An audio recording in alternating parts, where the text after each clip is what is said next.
Thought Bubble Audio.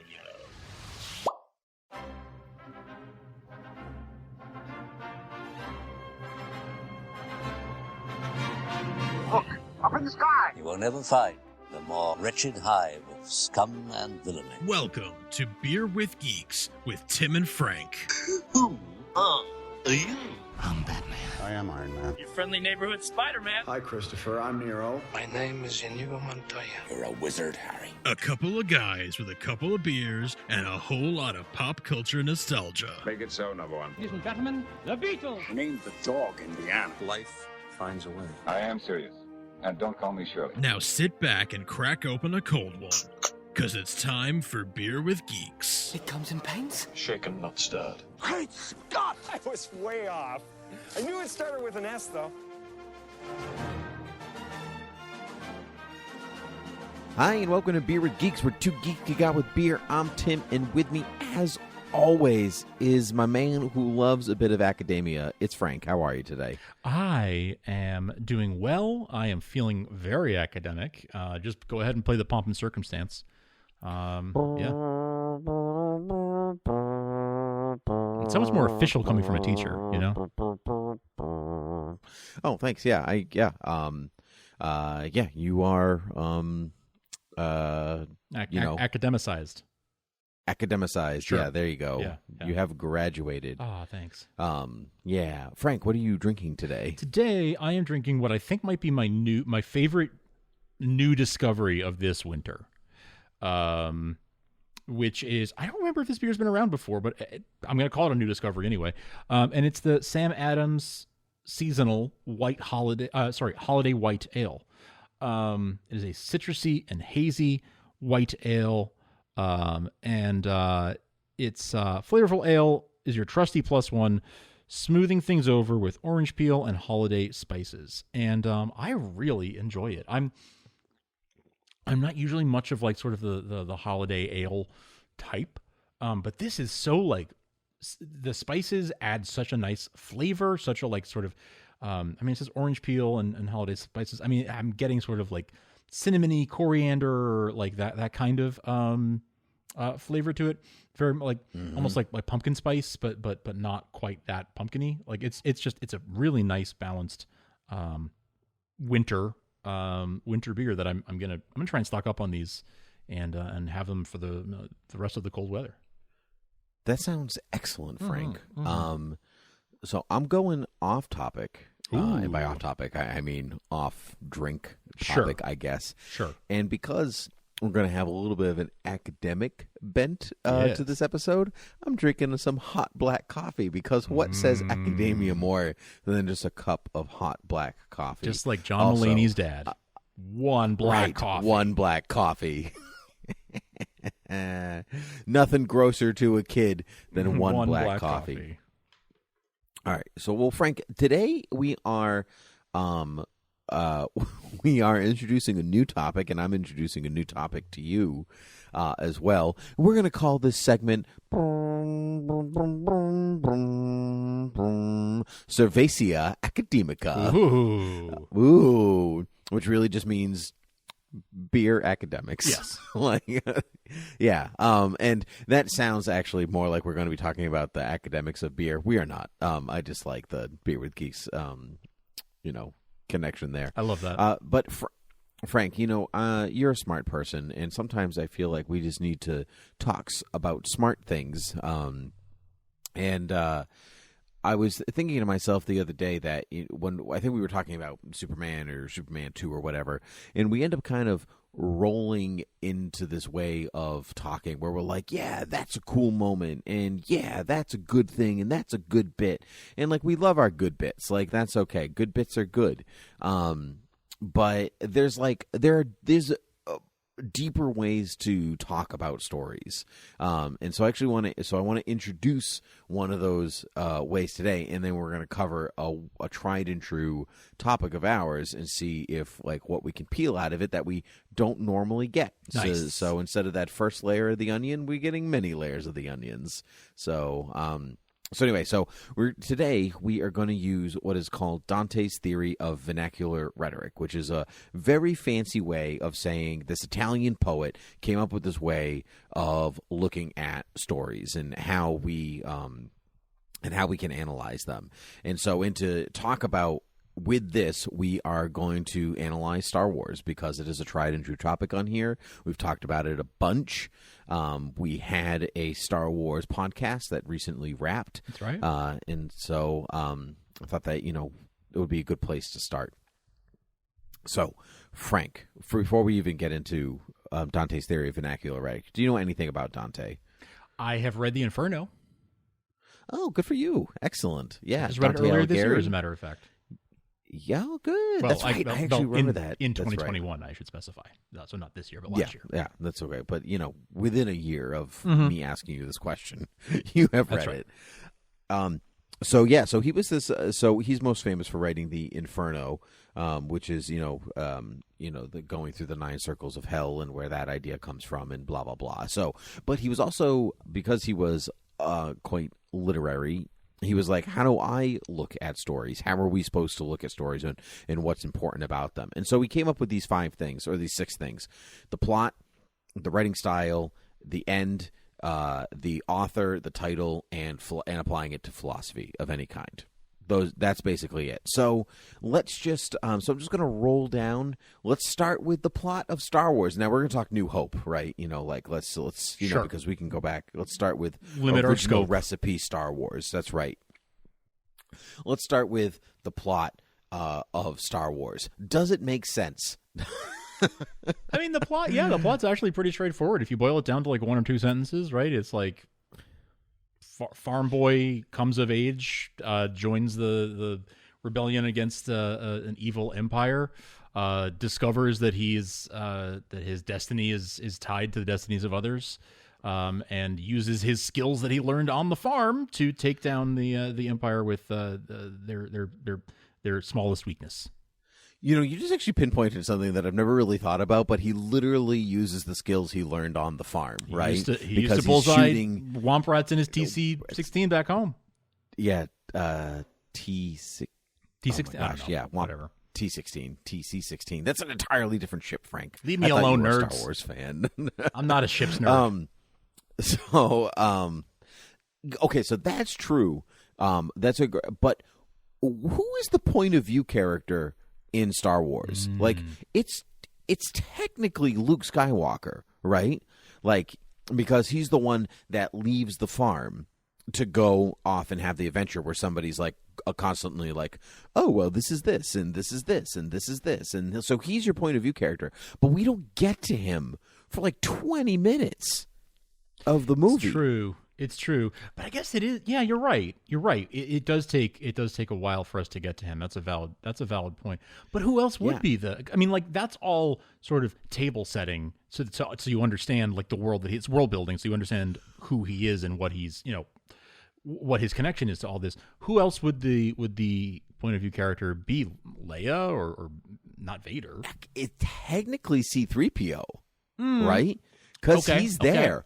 For all the big events, he and R2-D2 see the whole thing because, like, that's who we start with. That's our opening character. And because we don't ditch him, he is literally there in almost every single scene, even if he's not saying anything.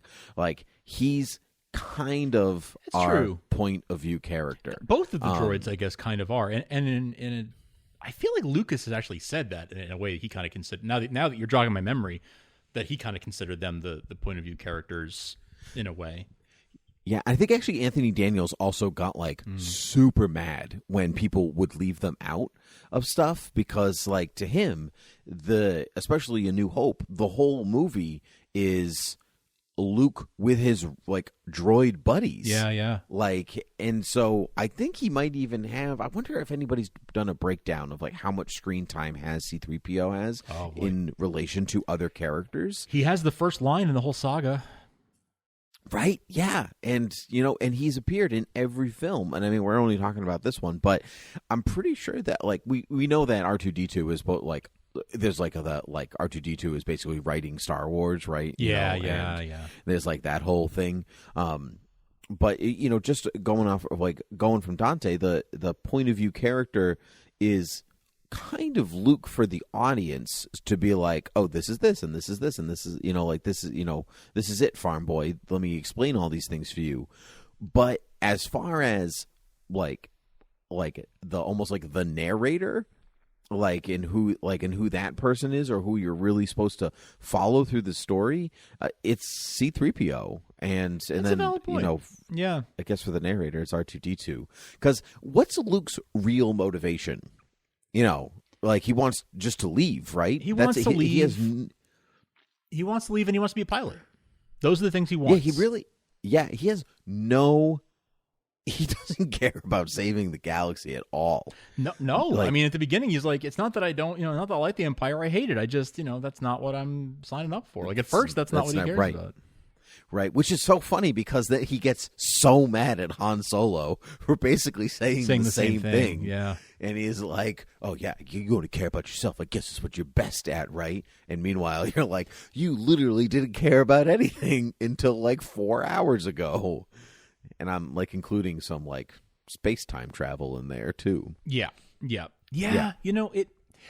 the thing that sucks him in is when he sees the Leia recording, when R2 plays that recording, that's when all of a sudden he's on board and he's like, we got to save her, and Obi-Wan's like, you have to come with me to Alderaan. And well, no, the thing that really does it is when Luke and when Owen and Beru are dead. He's like, well, I got nothing holding me here, so I guess I'll go with you.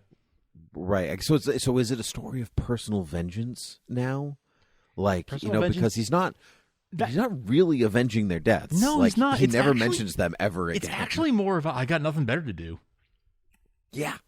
He has literally nothing better to do, so I might as well go save this princess. Because it's really not altruism, because he's like, who is she? She's beautiful. And so now he's just like, she's pretty. I want to meet her because I'm a farm boy who doesn't know many people. Right. And so if I have the opportunity to meet a pretty princess who turns out to be my sister, all the better for it. Why not? Yeah. Yeah. And this old guy here is telling me he knew my dad, so I'm gonna go with him and see if he'll tell me any war stories. Mm-hmm. Yeah, right. Basically, speaking of meeting Obi-Wan, we meet Obi-Wan on Tatooine, but that is not the only setting of this movie. But why do you think Tatooine is so closely why is Tatooine the planet that matters most in this movie? We're on Yavin 4. We're on the moon. We're on the moon. We're on the Death Star. We got a couple of ships here and there. Why is Tatooine so closely related to this film? I think it's because Tatooine is the planet, the first actual planet that we see in the saga, and it's where we start to get the most world building that we get to experience and we get to witness. It's when the droids land on Tatooine and we see them, all the rigmarole they go through to get to Luke, with the Jawas and everything, and then we see Mos Eisley Cantina and all that stuff. That is where we learn about the culture of this galaxy far, far away. It's the first, you learn about moisture evaporators and the Luke speeder and all that stuff, and it's all the sights and sounds you're taking in of the Jawas and his moisture evaporator farm, all this stuff. When you're a kid, at least for me, that's the first, aside from being on the Tantive 4, that's really the first environment you're really soaking in, the whole surroundings. I guess that's why it also registers, because you said it's the first real environment, whereas we don't know what it's like to live on a ship. Right. We just don't. You can be inside for a very long time, and there are some people who obviously know what it's like to live on ships for extended periods of time. Sure. But we don't. Most of the general public doesn't have that experience, and so you need the hard ground. You need something recognizable, sand, sky, whatever, to feel like there's something to connect with. Yeah, you can understand a desert feels, and it feels especially grounded. in a desert that's particularly Western in flavor. Yep. Right. Because it's like, oh, Mos Eisley spaceport. Yep. You might as well they literally go to the cantina with swinging doors. It's like going to the saloon, right? Yeah. Right. Yeah. Yeah. There's the band playing the honky tonk music, and it stops, and it's the whole Western the whole Western vibe is right there. Let's move on. So that was setting. So we have plot, which we've kind of talked about, but there is archetypal strategies that come into play, meaning there are certain twist endings, ironies, static characters that help move anything. Who would you say is a static character in this movie? Character that is unchanging but incredibly important to the movie. Probably Obi-Wan. Does he really change? Obi-Wan? He's already fully formed. No, I don't think so. I don't know if you can, because you would assume, I think, that when Obi-Wan leaves Tatooine, or he gets that message from Leia, he knows he's going to die. Yeah. Right away. Yeah. I think that he is aware of his last voyage. You can certainly, by the time he realizes that's no moon, that's a space station, certainly by then he knows he's not coming out of this alive. Yeah.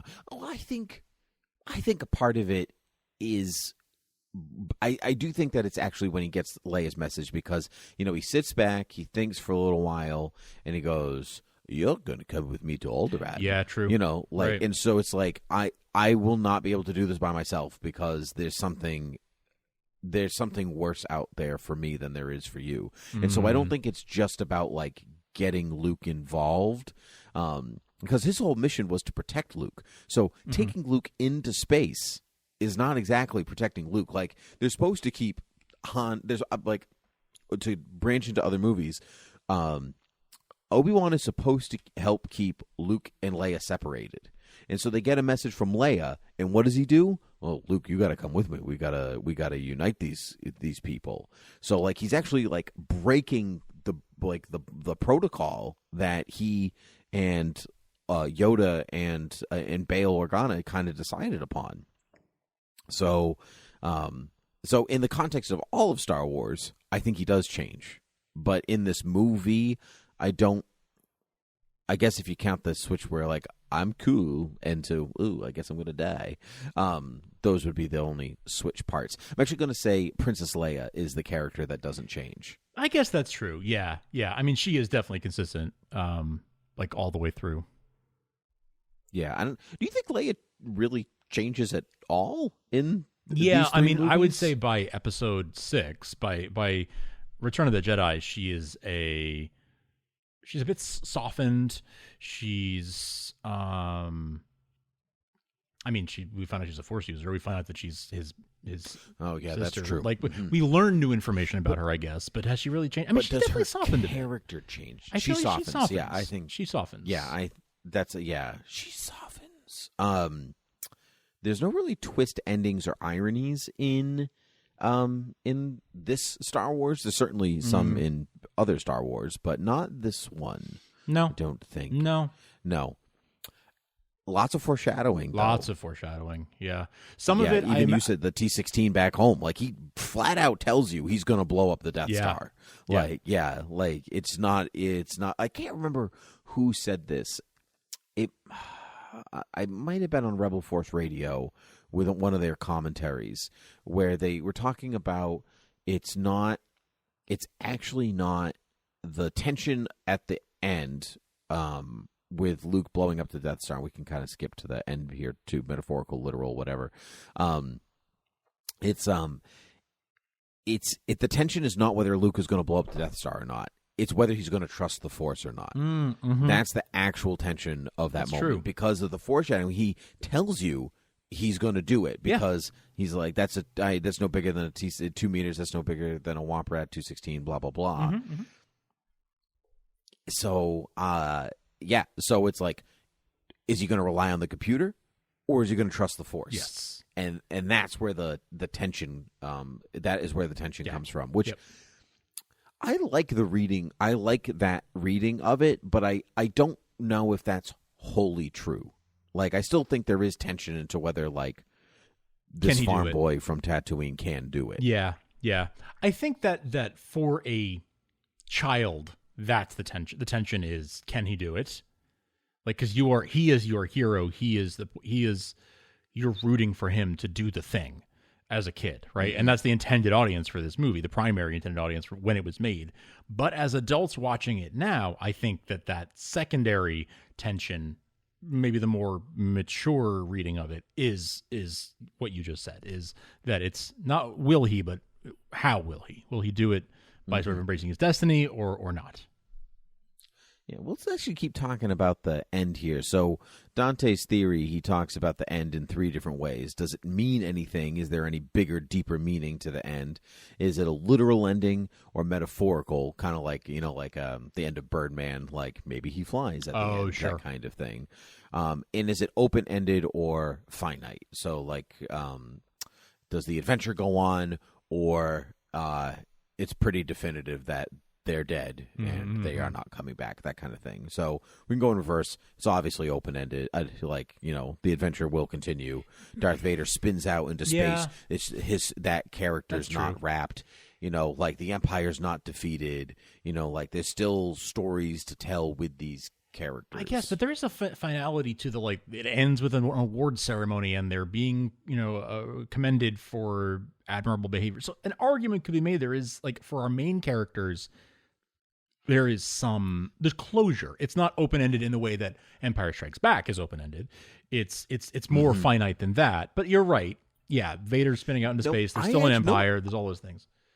I'm back in your corner now because the point of the movie is not to defeat the Empire. The point of the movie is to save the princess. Yes. And that's what they did. That's been accomplished, and now she's giving them a reward. Right. The destruction of the Death Star, all of that is ancillary. It's like B-plot almost in some way. Yeah.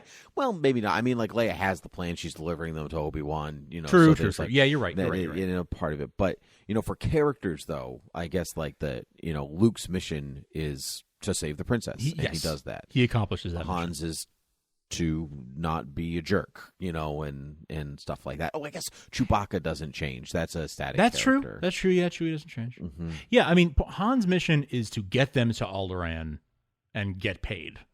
And, I mean, Alderaan's not there anymore. He gets them there. He gets them where they're going.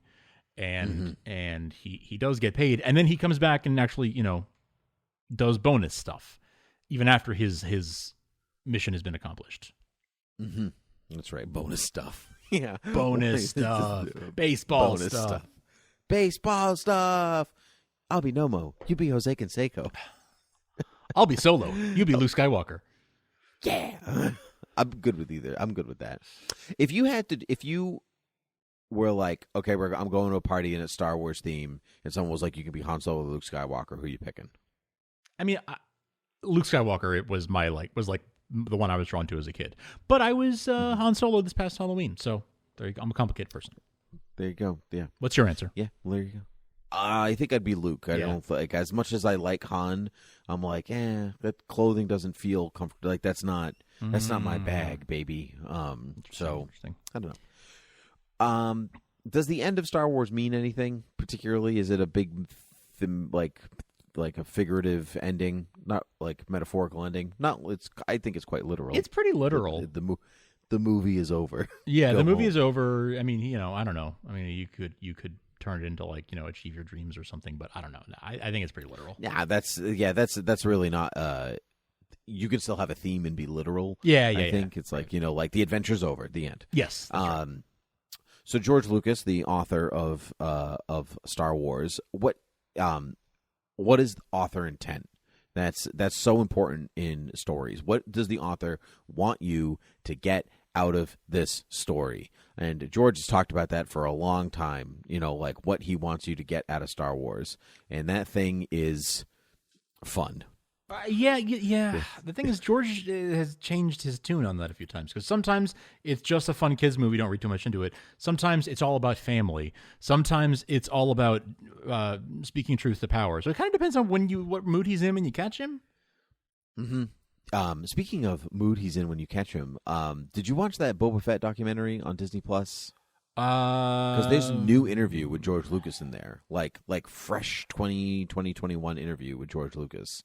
I don't think I did watch it. No, it's not part of the Disney Gallery series, is it? It's something. No, it's its own. It's like a half an hour. No, I didn't watch it. Fett, but it's got some cool like prototype suit stuff. Like this is what he looked like to sell. It was real fun. It was only half an hour, but there's actually new footage of George in the interview. Like he's not quite gone yet, and I liked that a lot. Right on. Okay. Yeah, but you're right. He wants you to get a lot out of it, but he wants you to have fun. He wants it to be fun. He is looking to push the boundaries of what film can do. Yeah.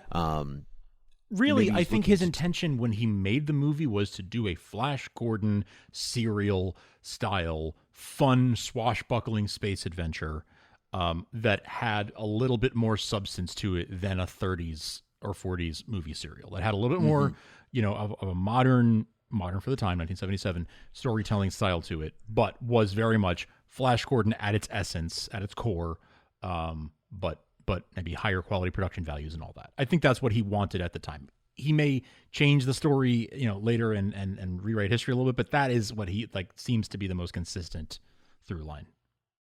Yeah. Let's talk about the title Star Wars for a second, and then we'll go back and New Hope it. We'll New Hope it. So there's a couple of ways to look at the titles, whether it's literal, metaphorical. Is there a moral application? Is there a spiritual or religious application? And that's how you kind of judge it. Star Wars is not. I don't think it's not a literal title. The stars are not actually at war with one another. That would be that would be too literal. That is it's too a war literal. in the stars. It is but that's not the title. I mean, I would argue it's a literal title. It's literally about a war that takes place in space. But that's not the title. It is metaphorical in that What's the the metaphor? war is amongst the stars, or that it is amongst people who populate the stars. I'm just messing with you. Yeah, you're trying a little too hard there, Doctor Elbow Patches. I don't know. Literal to me is like the Terminator. Yeah, guess what? It's about the Terminator. Well, the Star Wars is about a war that takes place in the stars. Yeah, I guess. Now so let's talk New Hope, because the New Hope is a little bit more figurative. Yes. Who is the New Hope? Is it Luke? Is it Leia? Is it Han, Luke, and Leia together? Is it our main character, C-3PO? Is it is it the feeling that the rebellion gets for getting their first win? I think it's a double-edged. I think it is Luke, and it is it's Luke in that he's a New Hope sort of for the Jedi, but I think that the defeat of the Death Star is a New Hope for the rebellion. Right, it creates New Hope for the rebellion. So I think it's a double. There is a literal aspect to it. There is an allegorical or more of a metaphorical aspect to it to the title A New Hope. Yeah.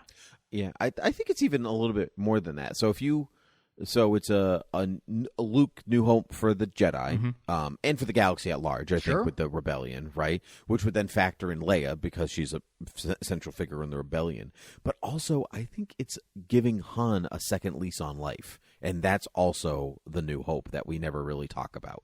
It's because he is so jaded at the beginning of this movie, everything he's gone through, whatever that has been at the before we meet him in the cantina, and then by the end of the movie he's wahooing and smiles and getting awards and not chewy and whatever else. But I think that A New Hope is just as personal for him as it is for in so large for the whole galaxy. Sure. Actually, I never thought about it from that point of view, and that's an excellent analysis of it. I love that. Oh, yeah. I've never really thought about it either. That's the beauty of Dante's theory. You actually get to think about things you have not thought about before. And finally, the last one is a philosophical component, which I think we could truly be here almost all day talking about philosophy in Star Wars. There are books upon books upon books on the philosophy of Star Wars. And I don't know what to. I think that we could, like I said, I think we could go all day. But if you were to apply, I guess, one philosophical idea to Star Wars, like the relationship between technology and people, what does it mean to be human? What is the nature of goodness or good and evil? Like, what do you think? What's your favorite? I think my favorite is what pulls you into A New Hope. What philosophically? It's tough to just limit it to A New Hope. Because for me, more of the interesting philosophical implications come with Star Wars as a whole franchise. But just to limit to our scope of just A New Hope, I think it is very much the sort of the Joseph Campbell storytelling of like the hero with 1,000 faces idea of being the monomyth. That there is one story that's told 1,000 different ways, and that basic story is about a nobody who gets called up from oblivion into and gets launched to the greatest heights, and becomes the hero for an entire universe. That's right, and that's really what going back to author intent. That's what George wanted everybody to get out of it, because Joseph Campbell's Hero with 1,000 Faces is instrumental in the creation of Star Wars. Yep. That's George has gone on record. He told Campbell that himself. Campbell was very happy. Like, he was so honored to that. Like, he was like, I think I remember reading that Campbell didn't go to the movies really, but he was like, come on, wife, we're going to the movies. Oh, we need to see what this is all about. I do know that Campbell has been quoted as saying that the best student he ever had was George Lucas. That's amazing. That's wonderful. Considering that Campbell taught in an all-girls college, that is saying something. There you go. So I don't know what George was doing there, but that's a story for another day. It was the 70s, man. Right, man. As far as the monomyth and stuff go, I think you're absolutely correct. And Joseph Campbell talks about how we tell myths. Myths are. We think that they were made to give people a reason, like a meaning for life. Like, these are the thing. This is why things happen. But he said that people are actually looking for an experience of a life, and they want to know what that experience is like. And we're so focused on what he called the outer life. Like, got to eat my breakfast, got to get to work, got to do this, that we forget about the inner life. And why things matter, how we're connected to one another, and what actions that you perform to the outward world affect you on the inside, but also how they make you connected to everybody else. And that is really A New Hope, right? The story of a kid who just shot womp rats with his T-16 back home, ended up saving the galaxy because of his pastime. Right. And I think that, that's the monomyth in a huge way, or Joseph Campbell in a huge way. So, Frank, thank you for joining me on Cerveceria Academica. Yes. This was quite fun. Where can the people find us? You can find, before I tell you where you can find us, I just had to use my one lookup, considering we hadn't used any. TC-16 was the droid, the silver protocol droid at the beginning of Phantom Menace. Oh, I'm TC-16. Yep. TC-16. So that's where my brain got confused. Ooh, I was like, I know it's something. Anyway, you can find us at beerwithgeeks.com or thoughtbubbleaudio.com. We are proud to be the hosts of several shows on the Thought Bubble Audio Network, us and several of our friends. So please check them out because they do great work. You can follow us on Twitter at beerwithgeeks.